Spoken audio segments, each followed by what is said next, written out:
Shabbat Shalom les filles. Alors ce Shabbat qui est Shabbat Tetzavé, eh bien pour vous faire un rappel, ce Shabbat précède Purim, d'accord? Et on appelle ce Shabbat Shabbat Zachor.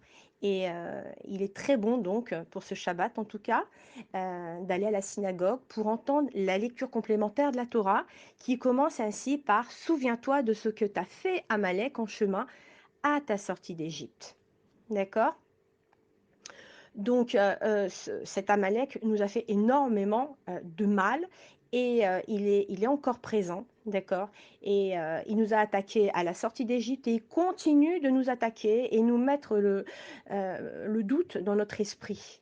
C'est un ennemi qui agit chaque jour et qui veut nous faire tomber, aussi bien dans notre façon de penser, qui est toujours là dans notre moire, dans notre cerveau, et qui nous rappelle tout le temps, qui nous tente, on va dire, qui nous tente de faire même des avérotes, qui nous sème le doute et nous perturbe en fait. Pourquoi? Parce que Amalek veut nous affaiblir.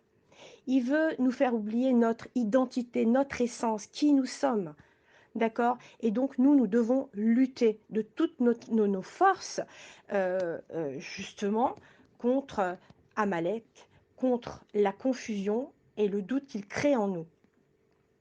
D'accord? Donc, c'est très important d'aller à la synagogue et d'écouter justement cette paracha qui est très, très importante. Alors, ça, c'est un point. Le deuxième point, c'est que, en fait, je voulais insister sur le fait que dans la paracha, on traite également eh bien, de l'uniforme du Cohen Agadol, comme nous l'avons dit dans notre audio précédent, des habits que le Cohen Agadol portera, et les Kohanim également. Et par conséquent, on voit donc à travers les vêtements que nous portons le Shabbat, eh bien cela aussi aura un impact pour nous. Et nous aussi, nous pouvons, nous sommes tous appelés à être des Kohanim en réalité. Mamlechet Kohanim ve Goy Kadosh, c'est-à-dire que nous sommes tous appelés à devenir des Kohanim et donc nous-mêmes, nous devons nous habiller, eh bien, faire attention à notre tsniout, mettre de beaux habits pour justement Shabbat, mettre de beaux habits pour nous considérer, pour considérer Hachem, pour faire de la joie, pour mettre de la joie dans notre cœur, mais aussi devant Hachem qui justement eh bien, est toujours à nos côtés et nous regarde. Donc ça, c'est un deuxième point, faire attention à notre façon de nous habiller. Maintenant, si toi, tu as du mal à mettre une jupe, eh bien, décide de mettre une jupe que le Shabbat. Et au fur et à mesure, tu verras que peut-être que tu auras envie de mettre une jupe plus souvent ou un kissouille roche, un joli foulard. Voilà. Une troisième chose, c'est que dans la paracha, on voit également, donc dans la paracha Tetzavé, on voit également que parmi les mitzvot concernant donc le Mishkan, euh, donc diriger un misbéar à Ketoret, d'accord, eh bien ce misbéar, on l'appelle également, il porte le nom de misbéar Azaav, Azaav, d'accord, l'autel d'or. Et donc, à partir de ce constat-là, on sait que ce misbéar revêt une importance très importante. Pourquoi? Parce que les Kohanim donc, avaient l'ordre de brûler le kétoret sur ce misbéar chaque matin et chaque soir, d'accord, au moment du sacrifice quotidien, d'accord. Et nous, en réalité, c'est pareil. Nous aussi, nous avons la possibilité euh, de faire la même chose, puisque le matin également, nous pouvons lire le Kétoret, d'accord? Et c'est comme si que nous aussi, eh bien, nous avions le Beth Amikdash qui est Bezrat Hashem. Euh, nous le recevrons Bezrat Hashem très bientôt, Bekarov, Bezrat Hashem.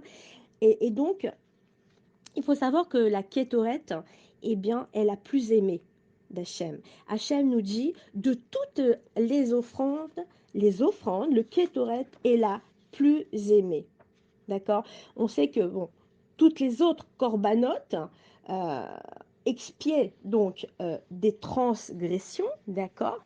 Tandis que le Kétoret, lui, est offert dans le seul but, eh bien, d'apporter de la joie et du bonheur. Voilà. Donc, pour parler maintenant un peu plus bien de la joie, on fait un petit rappel. Par rapport à la joie, il faut savoir que la joie, c'est la émouna. D'accord? C'est la émouna, la joie.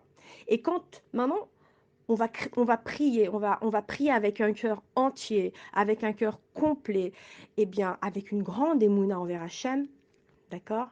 Puisqu'on a dit que la émouna, c'est la racine de la joie, alors il faut savoir que nous ne devrons avoir aucune inquiétude. Nous ne devons avoir peur de rien. Parce que la vérité, c'est que Hachem est le maître du monde, d'accord? Et que donc, il n'y a aucune raison d'avoir peur, puisque c'est lui qui dirige tous nos événements. Donc, pourquoi on aurait peur? Ayons la émouna. Donc, on doit lui faire confiance. On doit avoir la émouna que tout est bien pour nous et qu'Hachem est toujours à mes côtés, à tes côtés. D'accord? Donc, dès que tu as une mauvaise pensée, que tu as peur, souviens-toi, chasse cette pensée, chasse cette peur. D'accord? Et dis-toi, répète, En od milevado, En od milevado, tout est Hachem. Il n'y a que Hachem dans ma vie et c'est Hachem qui m'envoie les événements que je passe. C'est Hachem qui m'envoie les événements que je traverse. Alors, pourquoi j'aurais peur? Pourquoi j'aurais peur? Voilà. Alors, nous allons arriver donc. Nous allons lire bientôt, après Shabbat, lundi donc en France, lundi soir et mardi matin, oui. Lundi, donc lundi, je répète, il y aura le jeûne d'Esther, bien sûr. Donc, le jeûne d'Esther, suivi de la lecture de la Megillah d'Esther, lundi soir et mardi matin, bien sûr. Et bien sûr, un rappel pour nous à Yerushalayim, la lecture se fera mardi soir et mercredi matin. D'accord? Bon, ça c'était un petit rappel. D'accord? Et donc, eh bien, nous, on va être joyeuses parce que la joie, eh bien, c'est ce qu'il y a de plus beau dans la vie. La joie, eh bien, elle va nous apporter du sens à notre vie. D'accord? Avec la joie, on aura un état de sérénité, on aura un état de calme. Parce que quand maintenant tu vas te brancher à la joie et tu vas brancher ta neshama à ta emuna, alors tu auras de la joie à l'intérieur de toi, de façon intrinsèque. C'est ta joie, c'est de la joie dans ton cœur même. D'accord? Alors moi, ce que je te souhaite, c'est de passer un Shabbat joyeux, un Shabbat avec beaucoup de emuna, un Shabbat on va dire un Shabbat serein, d'accord? Et surtout, qu'il y ait beaucoup de calme à la maison. Évite de soulever une réflexion avec laquelle tu n'es pas d'accord. Vraiment, fais tout pour qu'il y ait le shalom, pour qu'il y ait la paix. La paix avec ton mari, la paix avec ta femme, la paix avec tes enfants. Et ainsi, eh bien, tu pourras, bien sûr, avoir une grande joie dans ton cœur et une sérénité certaine. C'est ce que j'espère en tout cas. Bezrat Hashem.